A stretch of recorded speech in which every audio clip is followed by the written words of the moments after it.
tous, dans le cadre du projet EPAS, nous allons vous présenter la minute institutionnelle. L'Union européenne comporte plusieurs institutions qui permettent aux États membres de fonctionner ensemble dans un cadre exécutif, législatif et juridique. Les institutions rentrent dans les statuts en 1957 lors du traité de Rome.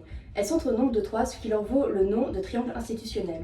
Une nouvelle institution sera ajoutée dans les années 60, mais ne commencera qu'en 2009. C'est le Conseil européen. Le Conseil européen est composé de 28 chefs d'État du gouvernement, d'un président de la Commission européenne et d'un président qui se charge du bon fonctionnement du Conseil européen et de la réputation de l'Union européenne à l'extérieur. Ensemble, ils fixent les grandes priorités de l'Union européenne et définissent les orientations politiques et générales. Le triangle institutionnel comporte les 3 organes législatifs de l'Union européenne: la Commission européenne, le Parlement européen et le Conseil de l'Union européenne, à ne pas confondre avec le Conseil européen.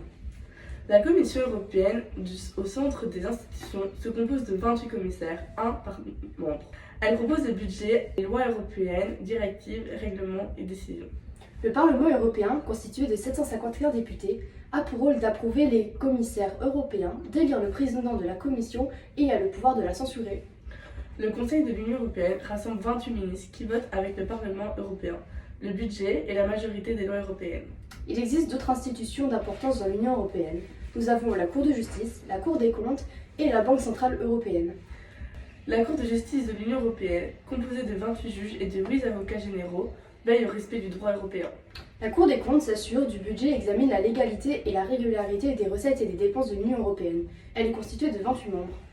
La Banque centrale, rassemblant le Conseil des gouverneurs des banques centrales nationales de la zone euro et un directoire de 6 membres, est responsable de la politique monétaire de la zone euro. C'est tout pour aujourd'hui. Abonnez-vous pour plus de vidéos sur l'Union européenne.